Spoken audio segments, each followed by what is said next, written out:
Rundown January 27th. Let's start with Donald Trump. So Trump he's officially, I guess, resigned from the Republican debate. I don't know whether he still may go in. I don't know whether Fox may still get rid of Megyn Kelly. I think that could happen still. Either way, I love the move. I have a blog in my pipeline that says one of the most outrageous things is political pundits being like, oh, this is a risky move by Trump. People may not vote for Trump. He may give up Iowa. This is exactly why the people who like Trump like Trump. Like, this makes me like Trump more. Trump can't, that's what these idiots don't get. Trump can't alienate his supporters. They're unalienatable. Because this is what we want. Like, the crazier you go, hold the whole fucking thing hostage, it's better. It's like, yes, give me more, do more of this. So I love the move. It's a move I would do. And then people are like, what's he going to do when he's fucking president? He's going to make people bout him. Listen, every politician who runs always says, oh, you don't want, like, it's not going to be business as usual anymore. Like, I'm the different guy. But they're all the fucking same, except Trump. He is not business as usual. There are laws in place, Dave, that you can't just show up and be like, I'm the president, I can do whatever I want. Maybe you can, though, Dan. All right, the first thing is, you saying this is a move I would do? No shit, dude. You are Trump. I don't know if you saw I take that as a compliment. Dude, everything you just described was yourself and Barstool to a T. I love it. Yeah. You are Trump. And I said it in my blog. Like, people need to realize that it's hilarious, it's entertaining. You are, invented blogging, so to speak. But I don't want you to be my president. I'd love me as a president. I know. Again, Trump. Listen, the tweet that he was like, I'm not going to call Megyn Kelly a bimbo because it's not politically correct. That's brilliant. You blogging. A part of me was like, he may have somebody on staff following my playbook, because that was so out of my playbook. And then starts retweeting everyone who says Megyn Kelly is biased, Megyn Kelly doesn't give you a fair shake, and does the whole Dave Portnoy retweet thing. It's insane. It's looking at the same exact guy, just on a greater scale. And I agree with you, Dave. He's not going to lose anyone. I just thought it was a pussy move because he keeps talking tough, and then he lets, like, the little blonde girl from Fox push him around. It's such not a pussy move, though, because nobody else could, like, pull this stunt and be bulletproof on it. Everyone else is such a pussy. Oh, you're not going to show up for the debate right before the election? Trump will do that. KFC? Trump said the other day, I will change if I become president.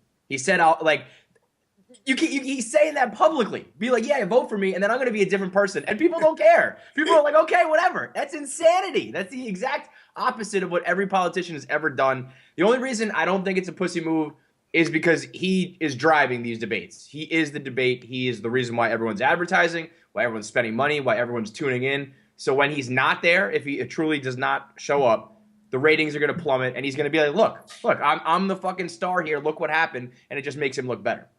I also love Jeb, like, chiming in. Like, he thought he got him. He thought he got, like, his Twitter muscle going. He was like, how are you going to deal with Putin if you can't deal with, like, Megyn Kelly? Jeb is just so sad. Just stop. Somebody tweeted this at me, and it's not beyond belief, but the ultimate move would be if he just showed up halfway through, like, just blaring WWF music, hit Jeb over the head with a chair, took his podium, and just went on. That would be great. But now, so just to clarify, you're not voting for Trump, right, Dan? No. KFC? I'm probably not going to vote, to be honest. I don't vote. All right, I don't vote either. I've never voted. But if, let's hypothetically, would you be voting for Trump? I think Trump sucks. I think Hillary sucks. I think Bernie sucks. I think Cruz gives me the creeps. They all fucking suck. They all suck. They all suck. My man Bloomberg running as an independent. I'll vote for him right now.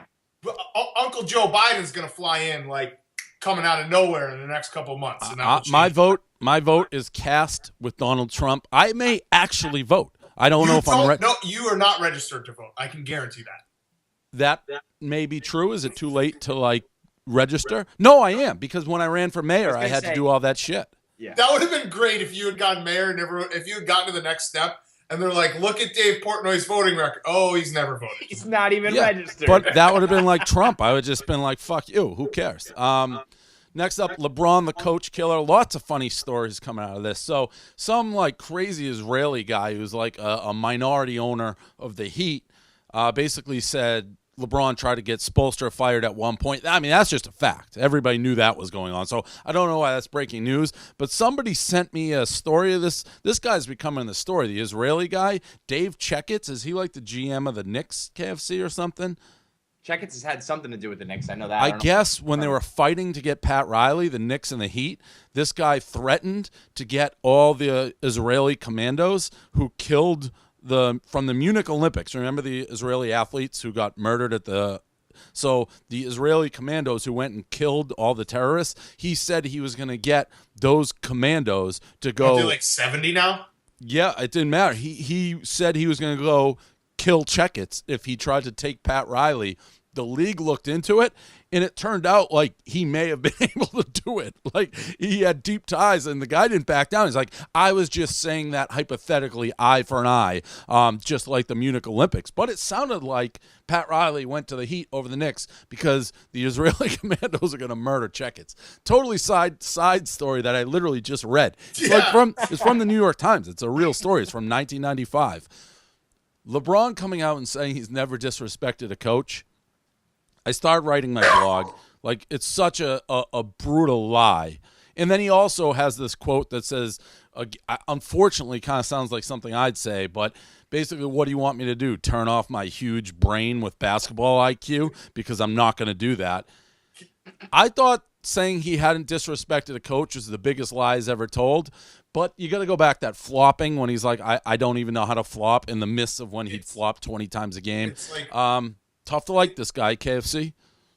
The only thing I'll say, though, is these coaches are bums. And in a different scenario with a different player, like in the huddle barking out orders, that all gets construed as you're a leader. Look at him like taking control of his team. With LeBron, it gets a negative spin because he's a fucking asshole. So I'm not saying that he doesn't deserve it, but I'm just saying some of these things I think are a little exaggerated. A lot of it's not. I mean, I do think he's getting these guys fired. I do think he undermines them. But not all those clips that you posted, I don't think, are like an indictment of him being a coach killer. Really? Like when he's at the press conference being like, No, I ripped up David Blatt's play. Even that, I feel like that can get spun in a different direction. Like that guy's the captain and the leader of this team who knew what he needed to do to win. But you don't have to say that. Right. Of course. And that's what I'm saying. He's an asshole, and he goes out of his way to say these things and make them public. A lot of the stuff he does is undermining coaches, but it's LeBron. It's the LeBron rhetoric. I just can't believe, Dave, these first two topics. You are these guys. I'm not LeBron. I'm yes, Trump. You Yes, are. The brain comment is I'm you. LeBron. Yes, the brain That's comment so is insulting you. and rude and disgusting. I've never flopped. That's your no excuses comments. Like, you are LeBron and Trump. You're both of those guys. No, that's disgusting. I'll tell you what I am. I'm like Nostradamus because I've written twice that LeBron has treated the Jews worse than Hitler did, and people's like, that blah blah. That's exaggerating. Israel has banned Cavs basketball games. Did you see they hate LeBron more than Hamas? Yes. That's like they did a poll. Like the people they have been in a bloody war with for the last 60, 70 years. They're like, they're not so bad when you put them up against LeBron. Yeah. So people are always like, you're exaggerating. You're just doing. I said he was an outrage to the Jews, to the whole Jewish population. Turns out now he's always defending him. What? Maybe that's why I find myself defending him. Could be. The Carolina Panthers have this thing called creed bombing. Creed bombing. At first, I thought it was going to be Creed from The Office. It's better. It's Scott Stapp, right? Stapp. And they just go up and sing a Creed song. I thought we should have a Creed off. Like, I thought we should all do a quick lyric of a Creed song because Creed is like Pearl Jam, a song you can sing. So I wrote down, this is much pre-work. I get to choose my song first. This is so classic. You don't tell us. And then I'm going with Higher. The other two ones that I would go with is Arms Wide Open. You can YouTube it to get it. I got Arms Wide Open. Or My Sacrifice, Dan, is probably. So you can YouTube it, get the thing in. I actually may listen to the lyric real quick, too. This is so classic Portnoy. The contest he doesn't tell us about until I've been practicing all day. No, I'm just gonna do higher. I'm gonna do higher and just do it better than you. Oh, hello. I only know like the one part of our Well, arms. that's all you need. It's one lyric. Higher. I mean, come on. Higher is the one. No, I took higher. I know. I'm saying, like, of course you took higher because that's the one. All right, I got mine. Let's all just do higher. No. Yeah, I'm gonna do higher. You're gonna do higher? I give you 3 songs. You in your own game. I'm so bad at remembering lyrics without the music going. Can you take me higher where blind men see? Can you take me higher with the golden streams? That's my higher. Suck. It sounded like you had to take a shit the whole time. That sucked? You sounded like you had to take a shit the whole time. Can you... let me do it again. No. Can you take me higher where blind men see? Can you take me higher where golden streams? Better? Thank you, Kevin. Thank you. All I right. mean, it's not easy to do, so I'm going to give you respect. Who's up? Let me just. Can you take? It's hot. It's hard. Where it gets hard is singing it loudly. Like if you whisper it to yourself, like "Can you take me higher?" Then it's pretty easy. I mean, if you really want to do the higher lyric, you can, I guess. I mean, Arms Wide Open is pretty. That's easy. Really, it's the way he hits that open. It's with arms wide open. It's that open. That's the Scott Stapp that you gotta hit. Are you gonna do what I'm gonna do with Arms Wide Open if you're not gonna do it right now? I just don't know the other words. Hang on. With arms wide open under the sunlight. Welcome to this place. I'll show you everything. With arms wide open. With arms wide open. That was pretty good. That was way better than yours. I mean, I can't judge mine because I was singing, but yours is pretty good. Do you have the lyrics in front of you, though? Oh, yeah. That makes Steve, a you gigantic just did this difference. contest without telling us. That makes a huge difference. I do, you know how I do the rundown. I put the thing up like a second before. Oh, we know. Yeah, we know that, Dave. We're well aware that's how So you I didn't know. I listened to 3 songs. I tried to give you an advantage. That was good, Dan. And people are going to say that was really good, Dan. Well, Dan has a good singing voice. That's we know true. that from the anthem. That's true. You can sing. I forgot I that. actually don't think people do realize, like the Stoolies realize how we do the rundown. Dave sends Kevin and I the topics 60 seconds before we go on, and we have that much time to figure out what to say.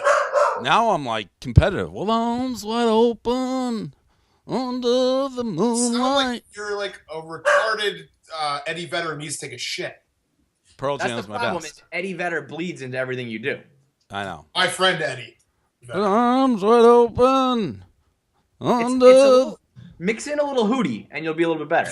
It's too Eddie Vedder. You got to go The Hootie. Hootie. Let her cry. Where are you singing from? What part of your Your mouth is not moving like a little dummy. You're just like, sing from outside of his cheek? Can you take me higher? It just stays perfectly still. What is it? The Hootie song? What? I don't even know if I had the lyric right. Dave, here's what we'll do. In San Francisco, we'll go and we'll do Creed. We'll do Karaoke. both the songs karaoke. I forgot. I'm running into a little bit of a buzzsaw with you singing. Like you, probably were at karaoke this past weekend, just like on your own. Warming up the pipe. Yeah, right. We're gonna do All it. right. We'll have a contest. I feel like Dan- that'll be one of our videos. I feel like Dan has like a standing reservation at the karaoke. He does. He's a big Like he walks karaoke in, guy. and you know everyone else is like, "Fucking Dan's here again. Here we go. He gets the mic. You dominate the place." I told you I'm thinking about for my farewell party to Chicago. I'm gonna rent out the bar that I usually go to, and we're gonna do live band karaoke all of Rumors album, start to finish. I sing the whole album. All of who? Rumors. Fleetwood Mac. Start to finish. Talk about a scene, man. All right, bigger freak. Little Kim or Boban Marjanovic. Little Kim, I don't know what's going on with Little Kim. She seems to have I almost respect the fact she's still dressing like she's a dime. And then Boban, his hand. Boban is now, for a guy I hadn't heard of, and maybe I'm out of the loop, I hadn't heard of this guy till 3 weeks ago when he dunked on that dude. Now he's like my favorite human alive because he's so preposterous. He's literally straight out of a Shrek movie. His hands, somebody sent the Andre the Giant picture, which was better, but still, when you're mentioning Andre the Giant versus your hands, you're in good company. Bigger freak, I got to go, though, right now, a Little Kim, I think, which seems like a stunner, but I mean. Well, one is natural and one is her own fault. Boban is just an actual natural freak. What Little Kim did to herself, I don't even understand how you do that. I mean, she looked like 5 different people throughout her life. I mean, full-blown Michael Jackson sort of shit. She looks like a totem pole. She looks like the penguin from the Batman now. But I think if you're just talking sheer like human freak of nature, it's Boban, whatever. The difference between the two is I expected with Boban that he was going to be. I expected with Boban that he was. Oh, give me 1 second. Have you seen the other picture of Boban, Dave, where he's shaking the I didn't. Yeah, with the iced tea, I saw it. And I didn't even really get what was happening. I thought he had like I guess I didn't even get it was like a full gallon. So when I saw Boban, I expected he was going to be a freak. He's like one of those guys that probably he grew up next to like a nuclear plant. He's like the Simpsons' three-eyed fish. He's Jaws from Bond. Little Kim, when I clicked on Kevin's blog, I gasped. I said, "Oh my God!" out loud. That's you know the saying like 10 pounds of shit in a 5-pound bag. That's Little Kim in that fishnet, whatever the hell that was. That was a scene right there. Unreal. So what's your answer? A Little Kim. Big Kim. What? Big Kim. And she's been like that for a while. I feel like there's still some probably people would love to bang. She's street cred. Like if you bang Little Kim, it's like, oh, I banged. 100%. Still to this day, my favorite internet rumor ever is how she needed to have her stomach pumped from having too much cum in her stomach. Cum belly. That's the best one ever. If you bang Little Kim, that's the first thing you say. You're like, "Hey, I'm Dan. I banged Little Kim." That's what you say. And everybody's like high five. Like, yeah, like holy shit, man. Really? Okay. What do we have on Kobe celebrating Dirk's game winner and then like shaking his head like, yeah, Dirk, like you're a bad man, basically. I mean, I feel like Kobe's one of those guys right now who literally gets away with whatever he wants to do. Like, I mean, celebrating in your team's face, and everyone's like, oh, I guess real respect's real or whatever it is. But that would kind of infuriate me if I was a Laker fan, I think. Big Cat? That's the genius of his, like, early retirement, or not early retirement, but saying he was going to retire, in December. He basically can do whatever he wants. He can, if he's playing, he can shoot 35 times. He can just my favorite is when you watch the games, Kobe, if he hits like a 3 in the first quarter, he thinks he's hot for the rest of the game. So he'll just start chucking threes from everywhere like he's Steph Curry. And then he can do this where he's not in the game and he's celebrating Dirk. And you're right. Everyone's like, I mean, it's Kobe, I guess. We'll just give him a pass. The thing is, the Lakers are so bad that Right. It doesn't matter. If the Lakers were even like slightly in contention, I don't think he'd be doing this, first of all. I think he chucks up a lot of those shots and he does shit like we do with Dirk because they're completely out of it. They stink, and he's just on his little farewell tour. The better vine was him kicking the rookie off the bench. That was unbelievable. And that is like true. That's real Kobe. That's what you're going to remember Kobe for, not the Dirk shit. Last one. I wasn't sure whether to put this on there, but Rob Kardashian, sneaky one of my like favorite people alive. So his latest move is he's dating Blac Chyna. That's like a real name, which is bizarre to begin with. I thought you say China, I think that wrestler from the WWF, but it's not. It's Tigger's ex-girlfriend's baby mama. This is a landmine for you. Yeah, there's so many bad names in this one. So it's Tigger's ex-girlfriend who has a kid is now dating Kylie Jenner. So Rob Kardashian's just dating this chick to basically mess with the Kardashians, which I love because I think he's the only one who can legitimately get under their skin. Apparently, they kicked him out of the house. Khloe kicked him out yesterday for this. It all stems from when Kardashian went to France, in my mind. Well, he got fat. He went to France for Kim's wedding, couldn't fit into the wedding outfits, and they sent him home. And he's been on like a vendetta ever since, and I love it. He deserves to be on a vendetta. That's 100%. I mean, he needs to do whatever he can.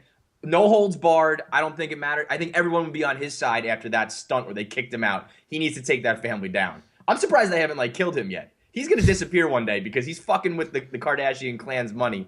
Don't be surprised when he ends up face down in a river. But at the same time, he's probably he's gold for them because it's what's his name? The Scott Disick guy? Hasn't he been in and out of rehab 75 times? These are just recurring storylines. Rob's fat. Rob's fucking someone random. Rob needs to be kicked out. So I agree with you, though, Dave. I am a Rob Kardashian fan for life when he was too fat to fit in the wedding suit. Because as a kind of fat guy myself, those French tailors, that's bullshit. I know what kind of suit he was in. I've been in I've tried to get in those suits before. They're fucking real tight around everything, and it's just I would have gone home from France as well. And Renee used to watch the Kardashians, so I saw it early. He used to try to start this. He may be still doing it, a sock business. Yeah, his socks. And the Kardashians would not help him. Yes. At all. They had 9,000 businesses going on, and he'd be like, maybe you can make an appearance or tweet about my socks. They would not help with his. He might as well been like Hank trying to start a sock business. Just no support. It was 2-Man Tuesdays. That was like Hank pitching 2-Man Tuesdays, and everyone was just like, "Shut the fuck up! Nobody wants to do this idea. You're done." And when you think about Rob Kardashian, you take him out of the Kardashian lifestyle. Just think about what he is and what he's gone through. He's the youngest of 4, 3 whore sisters above him. His dad dies as a kid. His mom's a fucking psycho. His stepdad is now a woman. The dude is just, and he's just, all he wants to do is fucking sell some socks and eat some food. They won't let him do it. It is. He's tough not to root for. He's the only Kardashian I root for. So that's the rundown. I will not be tomorrow. Are you on it on the bus tomorrow? I'm on the bus. The bus is leaving Chicago tomorrow morning. Yeah. So we've also decided we're going to take. We're going to go the south route. It's a few extra miles, but I think that's probably the safe way instead of going through winding roads in Wyoming. So, where are you going to be? I got New York meetings, trying to pick out the CEO. So big time. That's today at the coffee shop. Somebody had a Barstool hat on, and he's like, where'd you get that hat? Basically, I'm like, oh, I work for it. He's like, you do? What do you do? I'm like, I own it. And then I was like, I don't. Co-worker. Yeah. Just the co-worker. Yeah. I'm chief of content.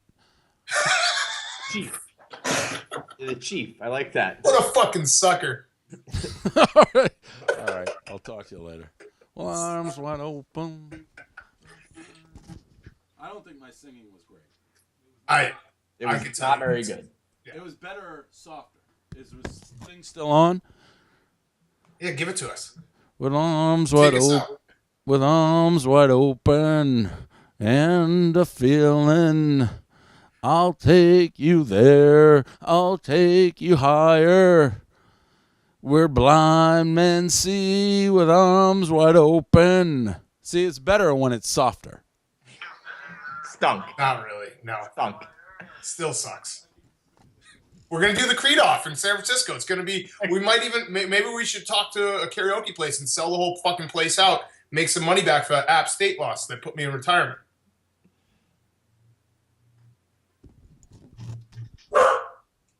Even if we don't do that, you'll be at that karaoke bar. That's the thing.